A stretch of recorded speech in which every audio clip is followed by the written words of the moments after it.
Cinta, kaget saya. Silakan duduk. Baik, selamat datang, selamat pagi jemaat yang saya kasih di dalam Tuhan Yesus Kristus. Kita akan mulaikan seri pelajaran baru mulai pagi hari ini.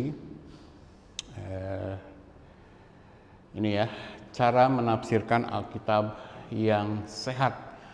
Jadi waktu kita belajar tentang bahagianya Allah, 3 seri ya kalau kita masih ingat, ada satu pertanyaan yang masuk ke email saya dari mereka yang menyaksikan khotbah ini di YouTube ya.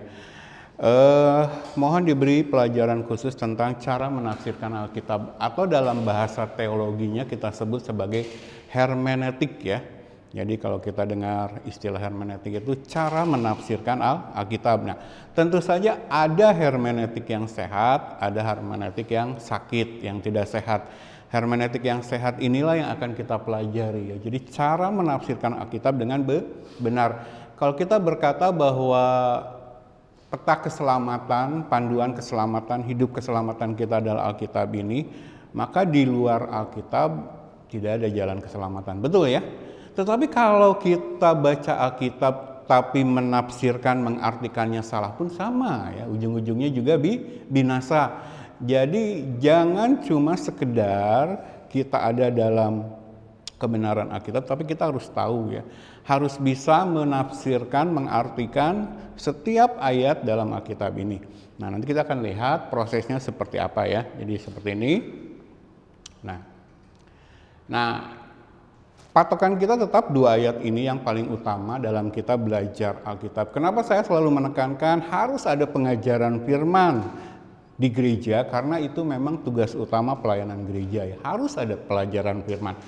Karena sekali lagi kalau ada jemaat yang bilang, Om Dhani saya sudah rajin baca Alkitab, bagus ya.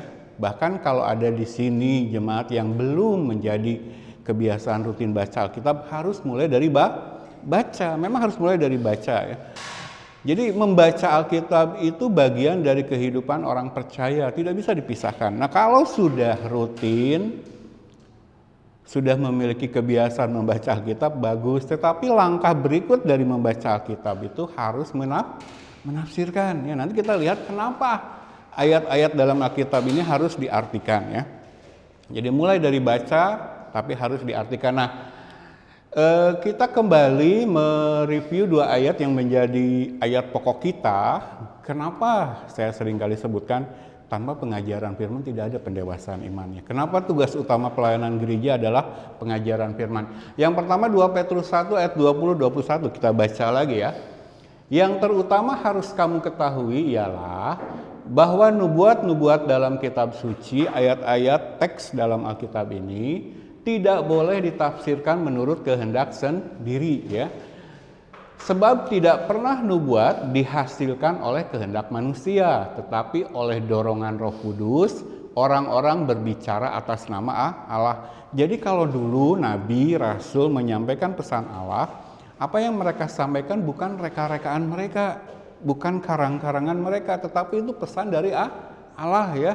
Nah, kalau mereka sampai diberi tugas menyampaikan pesan Allah lalu sampai menuliskannya dalam bentuk Alkitab seperti yang kita miliki hari ini, dan mereka menuliskan apa yang ada dalam Alkitab ini bukan menurut kehendak manusia mereka, tetapi apa?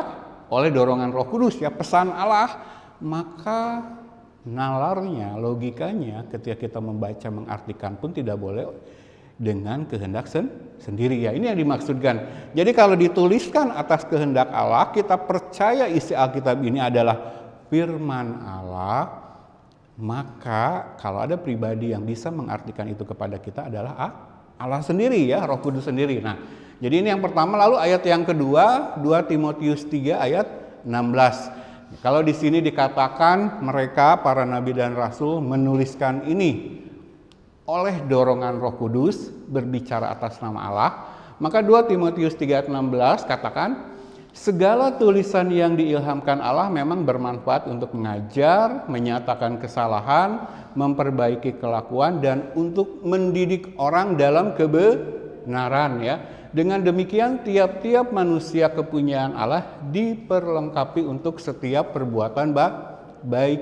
Yang namanya perbuatan baik dalam iman Kristen itu adalah yang sejalan dengan isi Alkitab, ya. Berbuat baik, saya selalu katakan seperti ini kalau orang mempermasalahkan antara perbuatan baik dan perbuatan benar. Untuk berbuat baik itu, Yesus nggak perlu mati di salib, ya. Tanpa harus jadi Kristen pun orang bisa berbuat baik. Tidak harus jadi orang Kristen benar pun orang bisa berbuat baik, banyak berbuat baik, betul ya? Tetapi untuk berbuat benar, manusia itu tidak memiliki kemampuan dalam keberdosaannya. Harus dibenarkan dulu, harus jadi orang benar dulu, harus punya Roh Kudus dulu. Itu yang memampukan manusia berbuat benar. Nah, kalau Alkitab ayat-ayat Alkitab ditujukan kepada orang Kristen ada kata baik, maka otomatis yang dimaksud baik di sini nggak sekedar baik, tetapi yang terpenting justru benar. Sebaik apapun kalau tidak benar, tidak ada dalam kebenaran, itu bagi Allah tidak baik, ya. Beda ya bobot baik antara orang yang tidak percaya dengan orang yang percaya. Walaupun mungkin perbuatannya sama. Dia memberi, kita pun memberi. Kalau ukurannya sekedar baik, sama kan? Sama baiknya. Tapi karena dia melakukan itu di luar iman Kristen, firman Tuhan katakan dalam Yesaya, yang namanya baiknya manusia itu seperti pakaian kotor. Karena di luar iman Kristen yang benar, manusia adalah musuhnya Allah. Nangkep ya? Jadi perbuatan baik dalam sikap hati memusuhi Allah itu nggak masuk hitungan buat Allah. Itu bedanya. Walaupun perbuatannya bisa jadi sama. Makanya kalau debat tentang baik dan benar ini kembali pada akhirnya kita harus membahas yang namanya iman Kristen yang benar, yang namanya kelahiran kembali, ya. Tanpa itu akan jadi debat kusir, selalu akan jadi debat kusir, gitu ya. Jadi kalau Alkitab berkata baik, tapi konteksnya orang Kristen yang benar, maka itu adalah baik dalam kebenaran, ya. Nah, di sini dikatakan bahwa Nabi dan Rasul menuliskan ayat-ayat dalam Alkitab ini oleh dorongan Roh Kudus, lalu berbicara menulis atas nama Allah. Nah, di 2 Timotius ayat 16 ditegaskan lagi segala tulisan yang diilhamkan Allah. Jadi segala tulisan yang ada dalam Alkitab ini diilhamkan Allah. Kalau dalam bahasa aslinya dinafasi Allah. Sama seperti ketika Adam diciptakan, ingat? Pelajaran Kejadian? Kan Adam dibentuk dari debu tanah, mati kan? Nah, Adam menjadi makhluk hidup ketika diberikan nafas Allah, dihembusi nafas Allah. Dia menjadi makhluk hidup. Nah, sama tulisan-tulisan dalam Alkitab ini bukan seperti tulisan di buku-buku lain. Mungkin ada buku yang lebih bagus dari Alkitab. Bagi manusia isinya lebih menarik. Tetap berbeda karena di sini kita berbicara tentang tulisan-tulisan yang memiliki hidup, ya. Dikatakan di sini tulisan yang diilhamkan Allah, dinafasi Allah, memiliki kalau baca Yohanes pasal yang ke-6, Yesus berkata seperti ini. Setiap perkataan yang keluar dari mulutku adalah roh dan hidup. Kalau kita berbicara hidup, kita berbicara sesuatu yang bisa melakukan sesuatu, bisa mengubahkan hidup manusia, ya. Nah, katakanlah kita sebagai orang Kristen masih memiliki karakter-karakter buruk dalam kehidupan kita, ya. Tidak lepas dari dulunya kita orang berdosa, ya. Justru ketika kita masuk Kristen itu kita sedang mengalami ini, ya. Ini pelajaran minggu lalu. Kita sekarang dalam hidup kita di dunia orang percaya itu sedang menjalani proses pengudusan, ya. Nah, dalam proses pengudusan ini Roh Kudus yang ada dalam hidup kita memberikan kepada kita kuasa atas dosa. Jadi kalau di luar iman Kristen yang benar, nurut aja. Iblis berkata, perbuat ini, lakukan. Dan kita melakukannya dalam satu perasaan senang, menikmati, tidak ada rasa bersalah. Tetapi kalau kita sudah masuk iman Kristen yang benar, lalu ada dalam proses pengudusan, kita memiliki kuasa untuk mengatakan tidak. Ketika iblis lewat apa yang terjadi dalam hidup kita mencoba merayu kita, menyeret kita berbuat dosa, ingat, ada kuasa dalam diri kita untuk berkata tidak. Di luar Yesus tidak bisa. Makanya disebut manusia itu hamba dosa dulu. Sekarang kita hamba kebenaran. Ada kuasa loh. Makanya ketika menghadapi masalah pergumulan hidup, saya selalu katakan kepada jemaat, jangan andalkan kekuatan sendiri. Nggak bisa, pasti kalah. Karena kuasa atas dosa yang kita miliki itu berasal dari Allah. Apa yang memberikan? Allah yang melakukan. Ya. Nah, bagaimana sih kuasa Allah dalam diri kita bisa memampukan kita berkata tidak ketika iblis mencoba menyeret kita untuk melakukan dosa? Nah, ini kuasa Allah ini fungsinya, efeknya dalam hidup kita tergantung kepada seberapa dekat kita pada Allah, kepada firman-Nya. Coba firman yang kita dengarkan setiap minggu atau dalam kesempatan lain, kalau kita luaskan diri kita, firman itu bekerja tentu saja dengan kuasa Roh Kudus. Itu loh yang akan memunculkan kuasa ini. Anggap ya. Kalau kita ke gereja rutin setiap minggu tetapi tidak ada pengejaran firman, kita tidak dibawa memahami lebih lagi tentang apa yang menjadi kehendak Tuhan dalam hidup kita. Ini loh, kuasa ini nggak ada. Jadi itu ya. Makanya kan perbedaan kita ada dalam iman Kristen sama tidak ada dalam iman Kristen itu seperti ini. Kan sederhana sebenarnya. Di sini ada yang namanya kegelapan, di sini ada yang namanya terang. Nah, manusia berdosa itu hidup dalam kegelapan. Ada di sini di dalam. Manusia berdosa. Makanya ini yang disebut mati secara rohani yang kita sudah belajar. Makanya kalau dikasih pilihan, kamu mau selamat nggak? Dia pasti bilang nggak. Nggak ada terang, nggak bisa melihat keselamatan, nggak bisa melihat cahaya kemuliaan Allah tuh nggak bisa. Kita buta benar-benar terhadap hal-hal rohani, itu loh yang namanya mati rohani. Nggak ada kekuasaan, nggak ada kemampuan, nggak ada kemauan untuk memilih yang benar, untuk melakukan yang benar. Ini loh kita di dalam. Ngubek aja di sana. Dan ini ujung-ujungnya sudah dipastikan apa? Neraka. Makanya ajaran yang mengatakan bahwa keselamatan itu pilihan, gimana sih orang mati bisa milih? Nah, satu-satunya cara kita selamat, Allah yang memilih kita, yang mengangkat kita dari kegelapan ini. Kita mendapatkan terang mula-mula. Iman Kristen itu ya, lewat kelahiran kembali. Jadi si terang ini membawa kita keluar. Kita ada di sini. Ini sudah masuk imannya.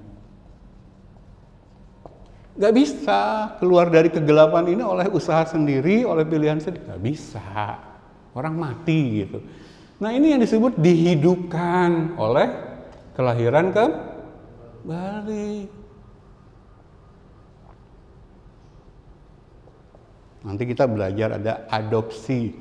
Selain dilahirkan kembali, lalu ada adopsi ya. Kalau Yohanes pakai istilah dilahirkan kembali, lalu Paulus pakai kata adopsi. Sama fungsinya, kita menjadi anak Allah, anak-anak terang. Nah, setelah kita di sini, ini ya, pembenaran ini ketika kita keluar dari kegelapan, ini prosesnya pembenaran. Nah, kita ada proses pengudusan. Kita tidak lagi hidup di bawah belenggu dosa. Kita menjadi hamba kebenaran, hamba dosa. Yang namanya hamba itu jangan diberi pengertian seperti hamba zaman sekarang, pembantu, asisten. Masih bebas kan? Kadang melawan gitu kan sama atasannya, sama bosnya. Gitu kan? Kalau kita memberikan pengertian hamba menurut zaman sekarang di mana kita hidup. Tetapi ketika Alkitab pakai kata hamba, doulos, itu seperti dikerangkeng ya, sampai leher, sampai kaki, sampai tangan tuh dikasih rantai besar berat, nggak bisa ngapa-ngapain. Kata tuannya AA, gitu kan? Kata iblis buat dosa A, dia buat dosa A, nggak bisa melawan. Itu pengertian hamba dulu, beda dengan sekarang. Hamba bisa melawan. Nggak ada kemampuan. Belenggunya harus dibuka dulu. Nah itulah yang terjadi ketika kita dilahirkan kembali ya. Nah di sini kita sudah memiliki terang mula-mula itu. Kita dibebaskan dari kegelapan, belenggu kegelapan. Kita memiliki kuasa untuk melawan dosa. Kita memiliki kuasa untuk berkata tidak. Ada itu kuasa kita di dalam kita. Asal jangan main-main lagi dengan yang gelap-gelap. Jangan banyak gaul dengan orang-orang yang jelas masih hidup dalam kegelapan. Karena iblis pasti pakai mereka untuk menyebarkan kegelapan. Nggak bisa, enggak. Di dalam sini orang nggak bisa berbuat lain selain menjadi budak dosa. Dalam segala yang dia lakukan, walaupun menurut ukuran manusia baik, tapi bukan baik menurut ukuran Allah. Karena mereka tidak ada dalam kebenaran. Gak mungkin loh kalau di dalam kita nggak ada terang, kita memancarkan terang, nggak mungkin. Itu ya, jadi kalau belajar tentang iman Kristen tuh harus saklek-saklekan. Karena dia Allah yang berdaulat mutlak. Mutlak tuh nggak ada tapi. Kata Allah A harus A gitu. Nah kalau kita mengalami yang namanya satu kali jatuh, yaitu karena kelemahan daging kita. Tapi dalam hati kita harus saklek-saklekan, tidak ya tidak gitu. Dari mana kuasa itu? Gak bisa dari diri sendiri. Ya? Nah setelah kita mendapat terang mula-mula ini, kita udah punya Roh Kudus. Kita sudah bisa berkata tidak kepada dosa. Lalu kehidupan kita bagaimana? Kalau orang Kristennya benar, sudah dilahirkan kembali, sudah keluar dari kegelapan ini, sudah memiliki terang mula-mula, dia pasti berjalan ke arah terang. Gak mungkin gak. Kalau dia punya Roh Kudus, pasti ini yang terjadi gitu. Apakah masih bisa berdosa selama perjalanan ini? Masih enggak? Masih. Ada kalanya kita jatuh. Tapi itu bukan dosa kebiasaan, bukan dosa yang diniatkan, bukan dosa karena kita biarkan gitu, nggak ada perlawanan sama sekali, bukan. Itu dosa karena bawaan, jadi apa? Residual, sisa-sisa remah-remah. Karena kita masih hidup di sini. Nah nanti setelah ketemu Yesus, tubuh kita diubahkan menjadi tubuh kemuliaan, baru kita nggak bisa berbuat dosa lagi. Jadi sampai ketemu terang itu, sampai ketemu Yesus, dua caranya apa? Kitanya mati duluan atau Yesusnya datang duluan. Nah sampai ketemu Yesus sempurna sudah, kita diberi tubuh baru, nggak bisa lagi berbuat dosa, tinggalnya di surga yang tidak ada lagi dosa. Itu sudah tahap ketiga, pemuliaan. Kita bebas dari eksistensi dosa. Di surga tuh nggak ada lagi nih yang najis-najis. Baca Wahyu pasal yang pertama, nggak ada lagi dosa, nggak ada lagi iblis. Kan sudah dilempar, kita sudah dengar ceritanya, sudah dilempar kan ke lautan api. Nggak ada, tapi selama dalam masih proses di sini, ini perjalanan ini loh pengudusan. Masih. Tapi ketika kita berbuat dosa, kita nggak akan tenang sampai kita minta ampun kepada Tuhan. Kalau kita benar ya Kristennya. Beda kan, kalau di sini kan kita menikmati hari-hari aja. Tiap minggu ke gereja rajin, tapi firman set. Nggak ada rasa bersalah. Hai aja gitu, happy saja. Yang penting kumpul sama jemaat lain, pulang makan bareng. Makanya saya tuh bukan menolak kalau ada jemaat ngajak makan bareng. Tapi kalau ujung-ujungnya bukan bertumbuh bersama di dalam iman, terus ngapain? Misalkan ada yang ngajak, ayo makan-makan. Segen, tapi segennya itu bukan nolak berkat sebenarnya. Kita berfellowship seperti itu, makan-makan gitu kan, bersenang-senang, bagus. Kalau baca Kisah Para Rasul pasal 2, itu bagian dari kehidupan fellowship tuh. Tapi yang pertama adalah bertekun dalam pengajaran. Kalau itu nggak ada, nggak mau saya gitu. Artinya itu cuman persaudaraan manusiawi, nanggap ya. Makanya saya itu kan tipe orang kalau masuk ke komunitas baru, tempat baru, Padahal kita berusaha menyesuaikan dengan kebiasaan di situ. Betul ya? Itu usaha kita sebagai manusia. Kalau di tempat baru yang saya datang itu memang ada tradisi, makan-makan. Ada yang ulang tahun, makan. Ada acara apa, makan. Ikutin saya.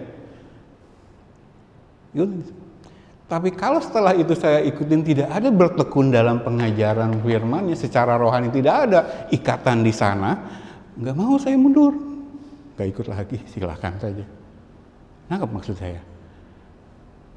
Jadi harus ada tujuan ke sini gitu, harus ada pergerakan ke arah terang, dan ini hanya bisa dilakukan ketika Roh Kudus bekerja, dan Roh Kudus tidak bisa bekerja kalau kita jauh dari firman. Roh Kudus itu bekerjanya sesuai. Dia nggak punya agenda sendiri. Roh Kudus itu dikirim. Kan Allahnya cuma satu.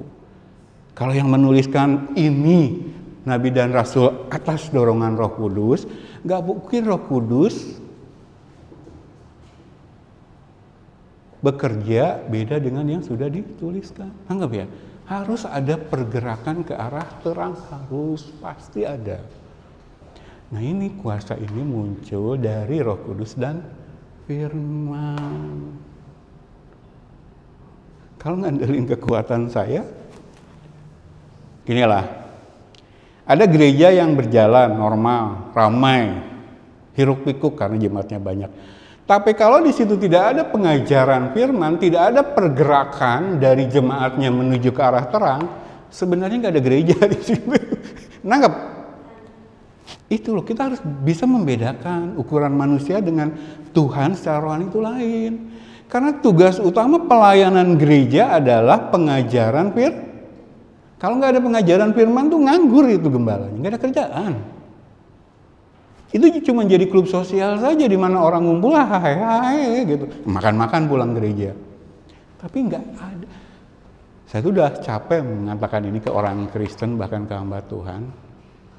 Tanpa firman tuh nggak ada pergerakan ke arah terang. Karena yang namanya terang, kebenaran itu hanya ada dalam firman. Lalu mereka bilang kami punya Roh Kudus. Roh Kudus gimana bisa bekerja kamu yang nggak belajar firman? Nangkep ya? Jadi keberadaan gereja itu diukur dari ada tidaknya pengajaran firman, ada tidaknya pergerakan ke arah terang. Walaupun setiap minggu ramai, kalau nggak ada ini nggak ada gereja di situ. Jadi sekali lagi jangan andalkan kekuatan sendiri, kalah, pasti kalah. Kemenangan kita tuh karena Yesus sudah menang di atas salib. Bukan karena kitanya hebat, bukan dari diri kita sendiri ya. Ingat itu. Oke.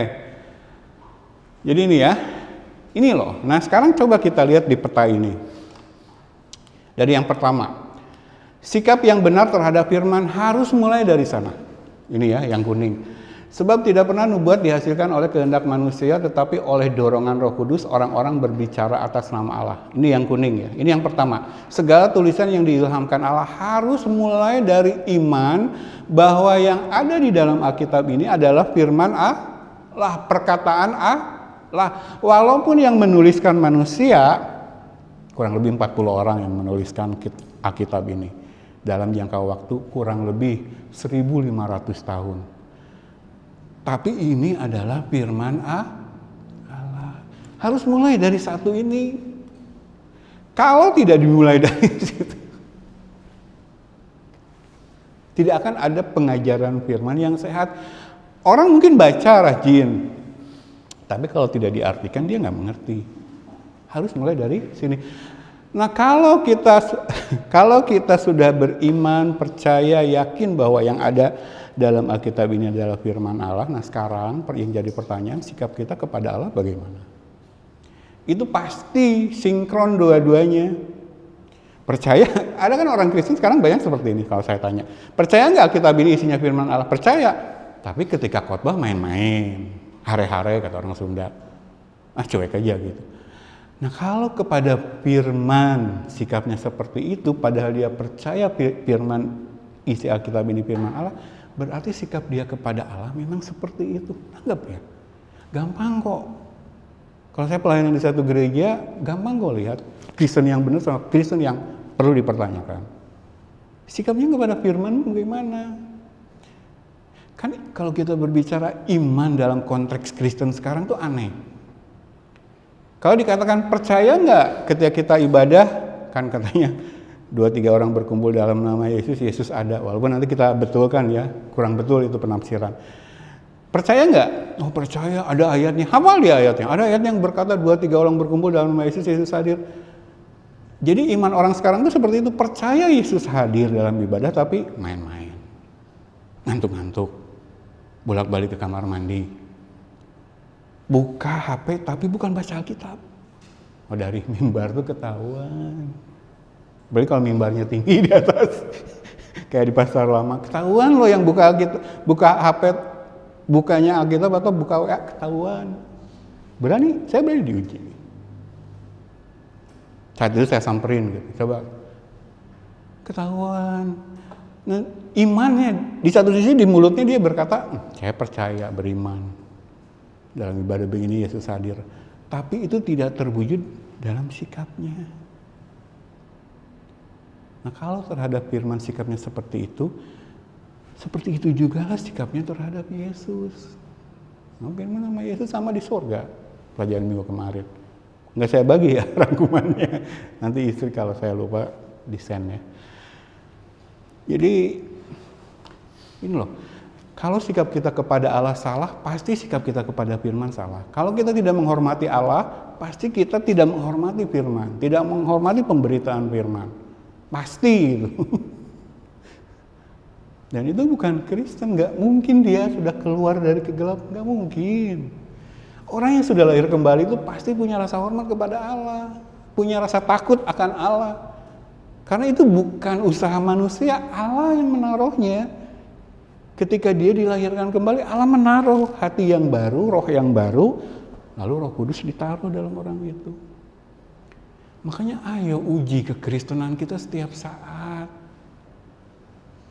Jangan jadi Kristen hari-hari aja. Yang penting, apalagi kemudian mengukur kerohanian dengan lahiriah. Selama toko saya rame, usaha saya rame, gaji saya lancar, pekerjaan lancar, Kristen gak pernah menguji apakah perjalanan hidup kita menuju terang. Ada gak pertambahan pengetahuan firman yang benar? Sebulan, 2 bulan, setahun. Jangan main-main lagi gitu. Jadi di tempat ini sambil berbusa saya ngomong capek berulang-ulang.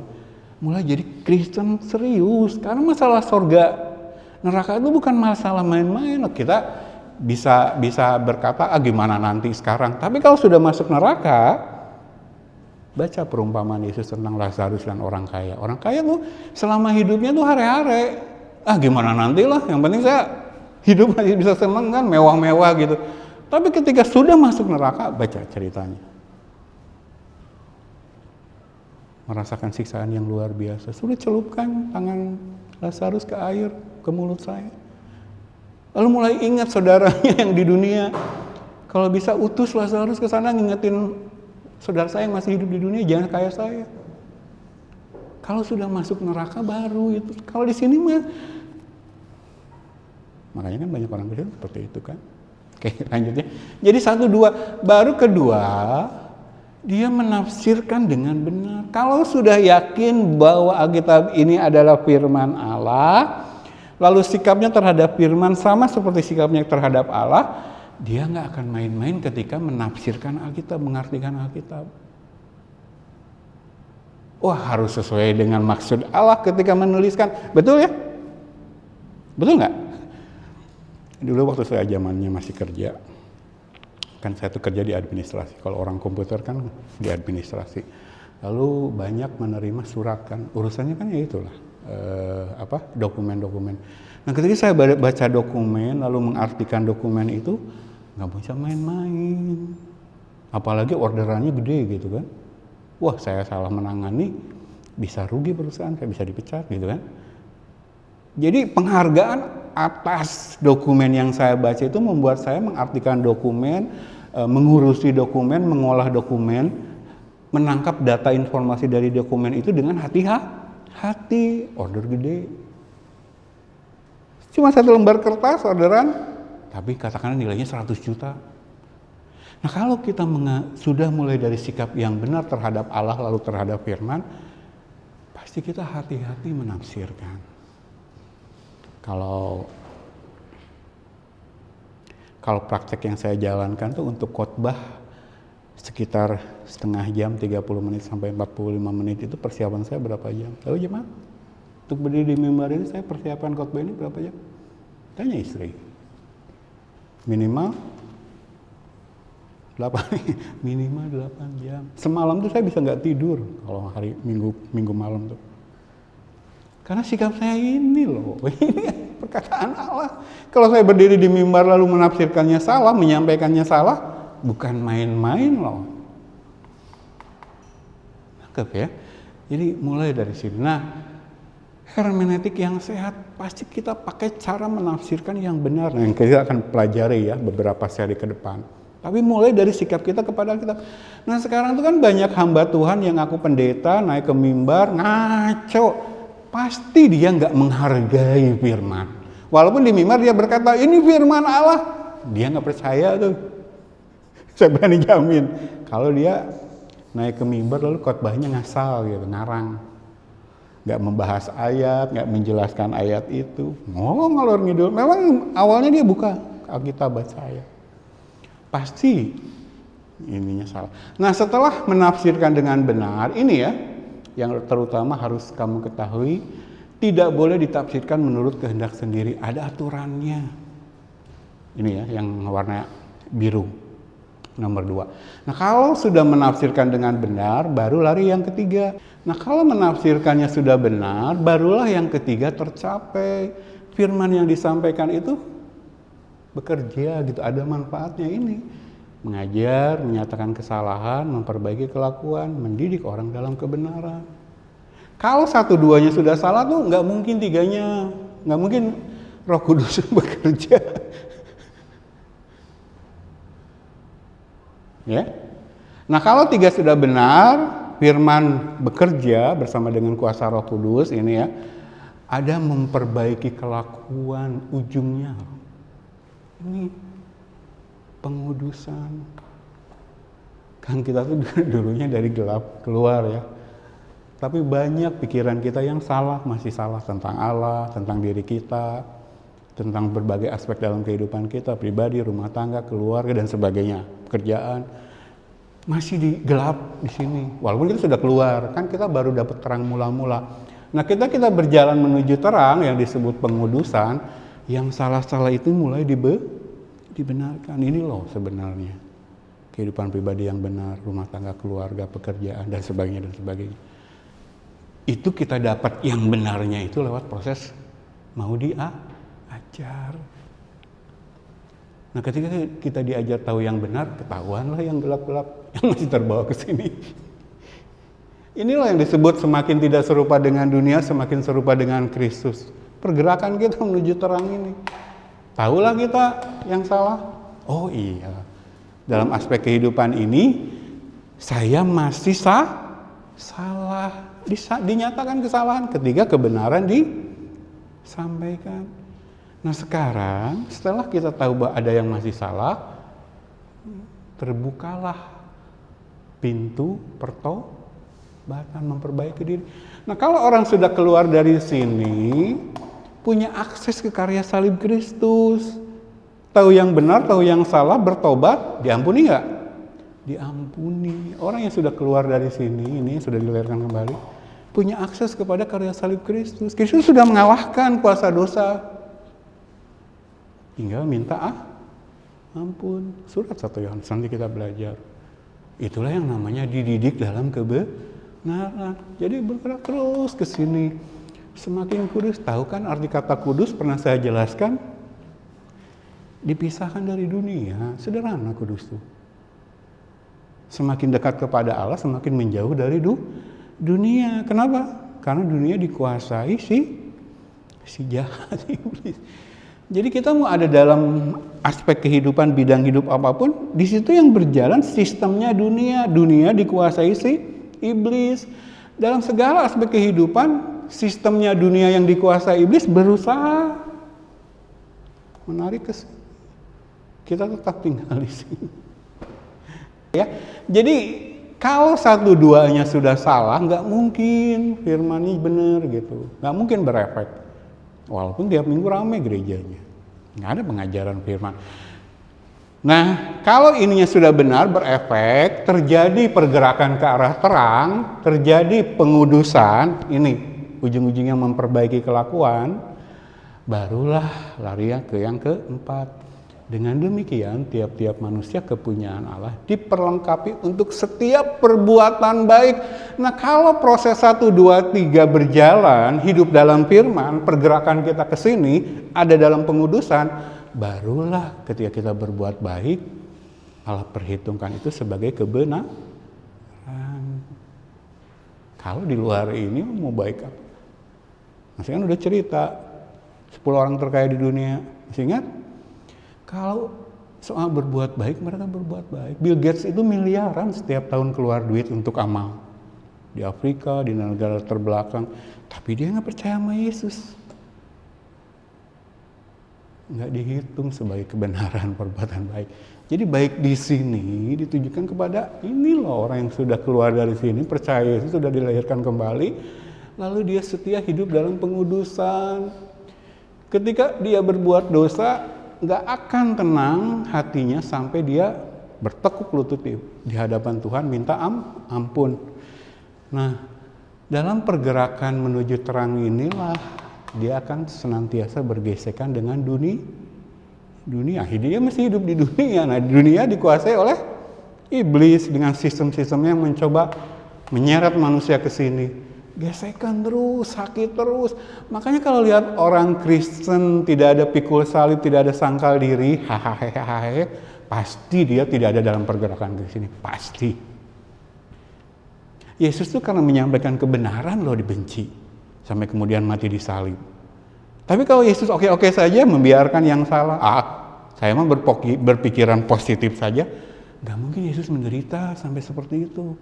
Nah, Yesus tuh memperlihatkan, men-set satu teladan bagi orang percaya. Kristen benar itu pasti sakit. Nomor 2 itu sakit.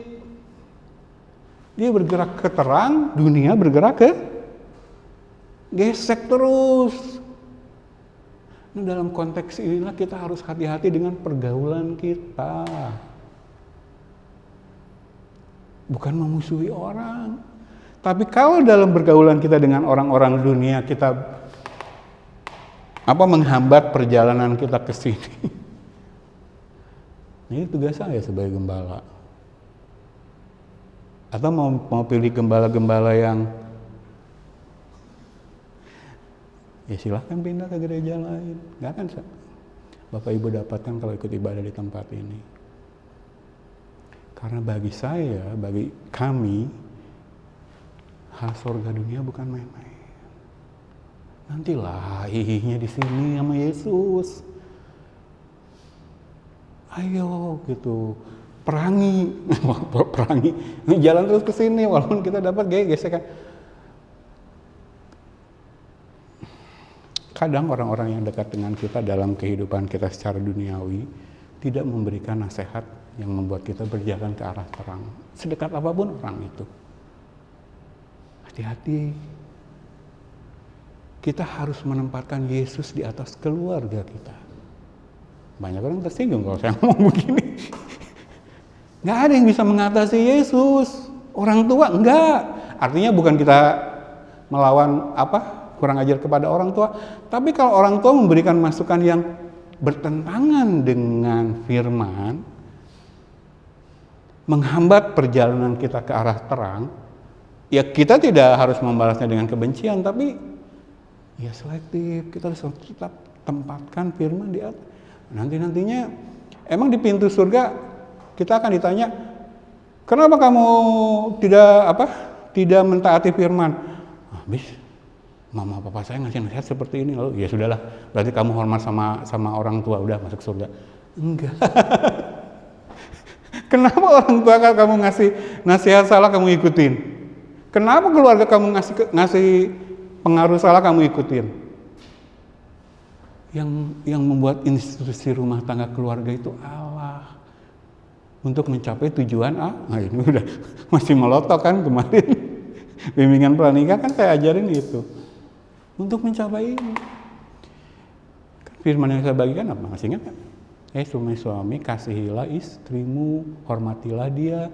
Karena istrimu adalah kawan pewaris kasih karunia, yaitu kehidupan kekal. Gak main-main.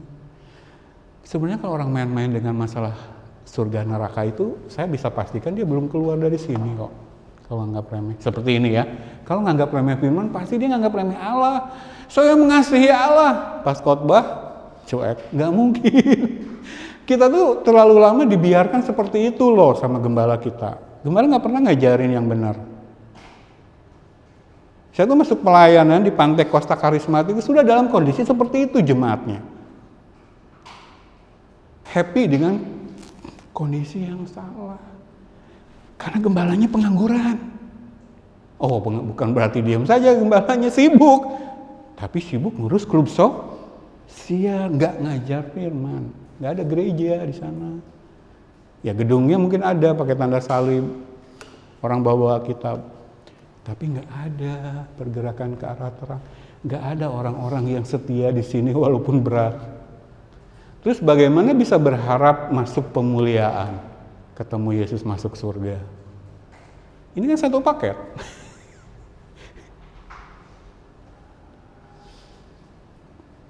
Nangkap ya? Oke.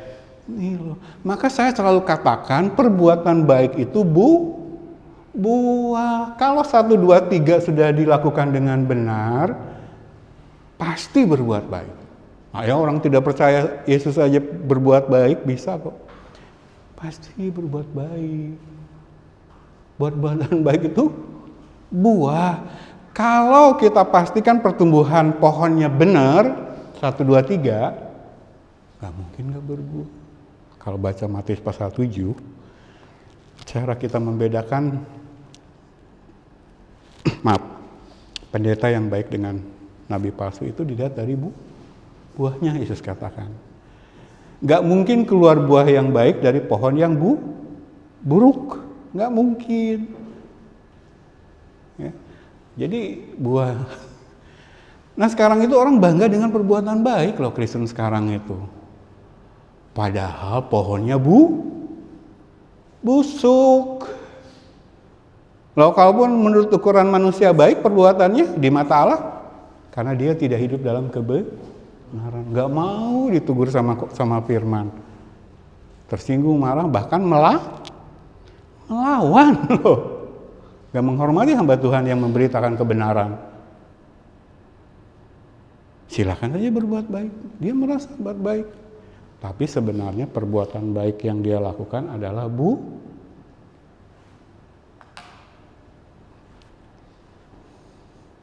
Ini slide terakhir, tenang Bu, lagi pulang.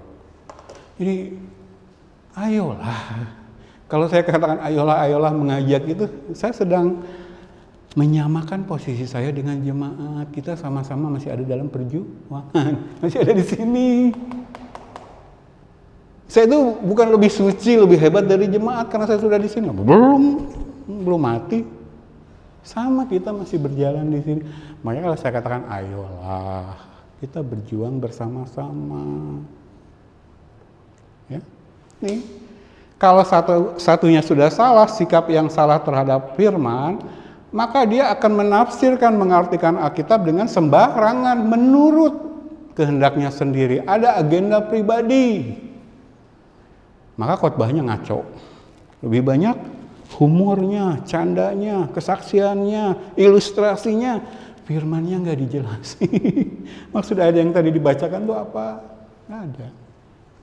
Memang di awal dia baca ayat kan, pasti kalau orang khotbah aneh kan nggak baca ayat. Tapi ayat yang dibacakan dari Alkitab nggak dijelaskan maksudnya apa. Bersaksi. Dan kebanyakan kalau pendeta GPDI itu kalau bersaksi, intinya aku. Saya layak sesukses sekarang. Saya layak. Lihat, saya rajin berdoa, saya rajin puasa. Ini loh. Tapi ini buahnya busuk. Walaupun menurut ukuran manusia perbuatan baik. Hati-hati jebak. Kalau nggak ada pengajaran firman yang begini-begini itu terus jadi alat iblis loh. Membingungkan kita. Ya kalau bahas tentang perbuatan baik dan benar itu, orang yang jemaat ini, dan biasanya jemaat yang sudah senior, lama jadi orang Kristen, selalu nyerang saya balik seperti ini. Daripada jadi orang Kristen tapi nggak berbuat baik, nggak mungkin kalau orang Kristen nggak berbuat baik. Kamu membandingkannya salah. Kalau orang Kristennya benar, pasti berbuah. Pokoknya benar tuh pasti berbuah. Yesus bilang seperti ini dalam Yohanes pasal 15. Bukan kamu yang memilih aku, Yesus yang memilih kamu. Nah, ketika Yesus memilih kamu, Yesus telah menetapkan kamu untuk pergi dan menghasilkan buah. Dan buahnya tetap. Walaupun dalam perjalanan menuju terang, dalam proses pengudusan, bergesekan terus dengan dunia, sakit lagi, disakiti dunia maksudnya. Tapi buahnya nggak akan berkurang. Karena bukan gagah kita berbuah. Kalau saya terpengaruh oleh rasa sakit yang saya alami selama perjalanan saya di sini, sama ya, kita di sini, saya nggak lebih hebat dari Bapak Ibu Saudara jemaat. Kalau saya terpengaruh, khotbah saya berubah, capek. Khotbah mengatakan firman apa adanya seperti ini itu capek, lebih banyak disakiti. Ya udah saya kompromi aja. Firmannya sudah ngikutin selera jemaat. Mungkin minggu-minggu depan saya taruh buku menu, mau firman apa, ayo pilih, mau halaman berapa. Dan di situ tidak ada tentang pertobatan, tidak ada tentang sangkal diri, pikul salib, tidak ada. Berkat satu, berkat dua, mungkin di menunya ya, mau pilih menu khotbah berkat yang mana, halaman berapa. Mungkin saya begitu saja nanti. Jadi masuk tuh dikasih buku menu kayak Bapak Ibu datang ke kafe atau ke restoran, pilih deh selera. Saya yakin nggak perlu setahun bakal banyak. Tapi kalau saya setelah banyak disakiti lalu lihat realitas seperti ini, getir ya, menyedihkan. Udah harusnya saya ngomong gini sampai bercucuran air mata. Tapi toh saya masih tetap teguh memberitakan firman apa adanya. Itu bukan hebatnya Dani. Daku. Kalau nggak saya sudah selesai. Makanya nggak mungkin orang pendeta yang benar tuh naik di mimbar tuh aku nggak mungkin. Semua karena kasih karunia. Saya baru cerita sama istri pertemuan wilayah. Ada gembala naik ke mimbar 45 menit khotbah, kesimpulannya cuma satu, saya layak jadi gembala. Memang dia nggak baca ayat dari kitab Yunus, tapi nggak ada hubungannya, lo nggak dijelasin. Lalu khotbahnya apa? Cerita dari muda, udah rajin puasa, udah rajin memberi, itu yang perbuatan baik yang sebenarnya otomatis nggak bisa kita banggakan. Karena sebagai pohon kita bertumbuh baik pun karena kuasa Allah. Lalu Yesus kan tadi katakan kan Yohanes 15. Bukan kamu yang memilih aku yang memilih kamu. Dan aku sudah menetapkan kamu untuk pergi dan menghasilkan buah, dan buahmu tetap. Jadi nggak bisa. Sekarang tuh banyak saya dengar khotbah, pendeta tuh bangga-banggain diri. Kalau Dani masih berdiri di depan Bapak Ibu, itu karena Allah masih menganggap saya layak memberitakan firman. Dan itu dibuktikan oleh apa? Firman yang saya sampaikan benar, bukan ngikutin selera jemaat. Jadi kuasa itu real loh. Ayo. Mau berjuang bersama-sama dengan saya? Bersama dengan kami? Kalau pakai mengandalkan kekuatan sendiri gagal, pasti. Kita tuh dilahirkan kembali untuk mengambil bagian kemenangan yang sudah Yesus raih. Yesus itu sudah menang. Makanya kamu lebih dari pemenang, karena kamu pasti menang. Karena kamu bagian dari Kristus yang sudah menang. Kita tinggal ikut aja peta jalan kemenangan. Tapi kan kita akan mendapat gesekan dari dunia pasti. Ya, Oke, udah kan? Saya pikir hari ini pembuka sudah. Ini ya. Nah, makanya berangkat dari sikap kita yang benar terhadap firman. Ini firman Allah loh, ini perkataan Allah loh. Allah tuh bukan pribadi sembarangan, kudus. Nggak boleh dianggap biasa-biasa saja. Nah, berangkat dari sini. Nah, gini deh, pertemuan pertama ini saya ingin jemaat, termasuk saya, kita semua, mulai introspeksi di sini. Sikap kita terhadap firman selama ini bagaimana? Itu menunjukkan sikap kita kepada Allah. Baru minggu berikutnya kita lanjutkan kita belajar cara menafsirkan Alkitab yang benar, hermeneutik yang sehat. Tapi itu tidak akan berjalan kalau sikap kita kepada Allah terhadap Allah salah. Jadi pertemuan pertama ini simpel kan? Memastikan dulu ini.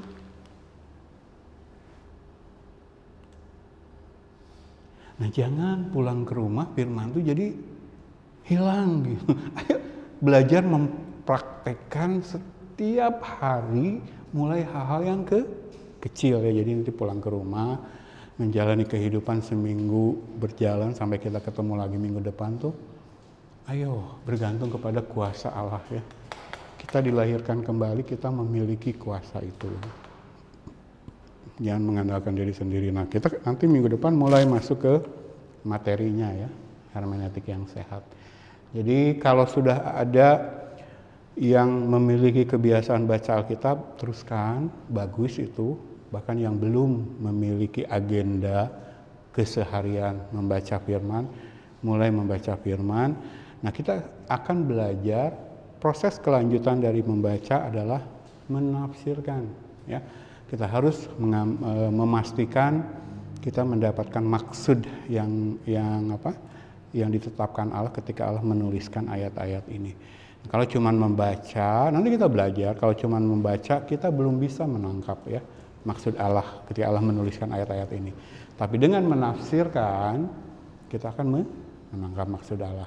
Nah, itulah kuasa ya bersama dengan Roh Kudus yang akan memastikan langkah kita maju.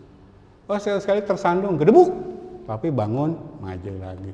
Sekali-sekali gedebuk, bertobat, minta ampun, bertobat, maju lagi.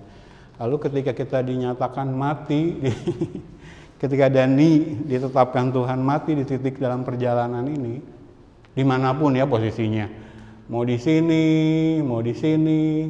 tak mati, katakanlah nanti malam, dan mati kamu.